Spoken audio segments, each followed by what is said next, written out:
I have watched so many animes, to your most degenerate animes, the best animes, and sometimes the worst animes I've ever seen in my life. But there's one series I have not got a chance to actually sit down and watch. That's the Monogatari series. This series seemed to escape me for a while. I've seen so many clips. I've seen no crazy action scenes, and even the most famous clip, the toothbrush scene.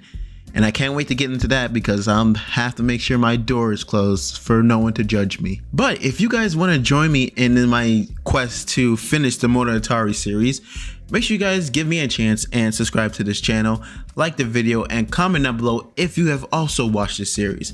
Now let's talk about Monogatari. So our first stop into the Monogatari series is Bakemonogatari. The story is centered around a character named Koyomi. He's a senior high school student who was attacked by a vampire and decided to help other people deal with the same things he's going through and help people deal with these paranormal illnesses. And yeah, that's pretty much the story. He goes around helping people who's dealing with these supernatural things. Well, granted, he does go to someone for help, to help them. It's a whole other thing. You'll understand when you actually get a chance to watch this. But this series is really good, and for the first few episodes, to be honest, it's a lot of talking in it. And what helps the talking is the visuals. Like, it goes from these weird dramatic angles of the characters that actually help, progress what they're talking about, and it's actually pretty funny. And there's a lot of gags in there that are really hilarious, especially when they do like the close-up, when they're doing all these dramatic things. I just imagine like if JoJo characters were just freaking posing while they're just talking every single time. And to be honest, if you cannot handle all the talking, this series is not for you. If you looked on your phone for like 4 seconds, you probably miss a lot of dialogue. And it's really heavy for you to pay attention, but not really, because some of these are just really simple, but some of the stories just hit home, man. It's really sad. And speaking of one of the stories, I'm going to talk about one of them right now. The story with Hitagi was so freaking sad, man. As much as they wanted to paint her as a really like annoying character at the beginning, you kind of understand what she was going through at that moment. Basically, a crab took her weight, where she's only able to weigh like a feather. She didn't weigh at all. And when you hear the backstory on why she wanted that, it is really sad.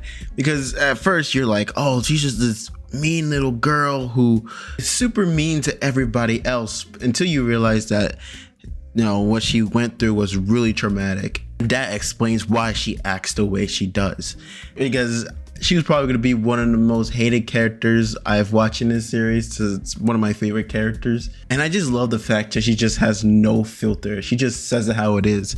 And just hearing the reason why she wanted the crowd to take all the weight away, it's really sad too. And I'm glad she got her thing resolved and she made a new friend while doing it. And I gotta say, Koyomi is probably one of my favorite MCs in a while, because it's a struggle to get favorite MCs nowadays, but he is probably one of my favorite MCs, because when he's helping out people, it doesn't seem like it's forced, like, oh, he's the good person, he has to do it. No, he just wants to help people out who's dealing with something they probably don't know anything about realistically. And it doesn't come off it being really forced, like he has to help people out. And he seems like an MC that's really down to earth, that you could relate to in a sort of kind of way, not being a vampire who can heal himself anytime he wants. And in this series, he does get beat up a lot. Like, he is literally a punching bag for everybody in this series, no matter who it is.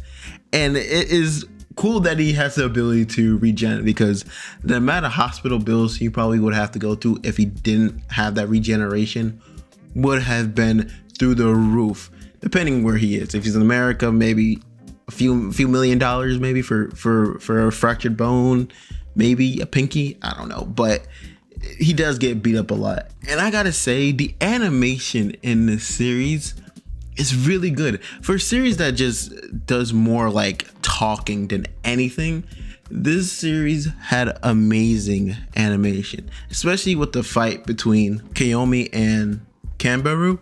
Oh my goodness, the animation in that fight was so good.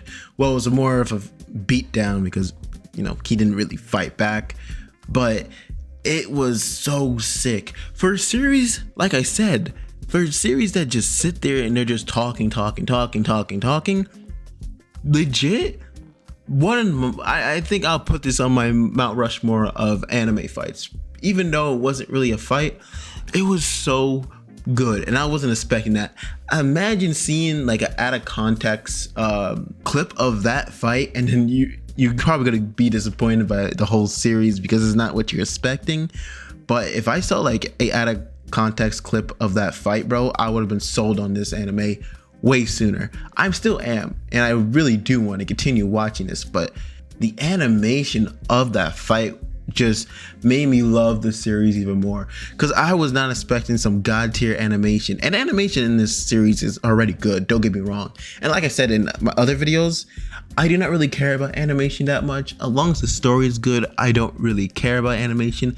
If it has Demon Slayer like animation, perfect. But the real bread and butter is the fact of the story. I just wasn't expecting them to go that hard on that fight scene, even though it was really short, but it was so meaningful to the point that you're so invested. And I wish that fight went on for a long time. And like I said again, it was not a fight, it was just ass whooping. It was just a butt whooping of a therapy session. It was a butt kicking therapy session that would have sent him to the hospital if he could have regen. And this series for me was really surprising. As much as I've seen all the memes and stuff, which I was not expecting how long this series is.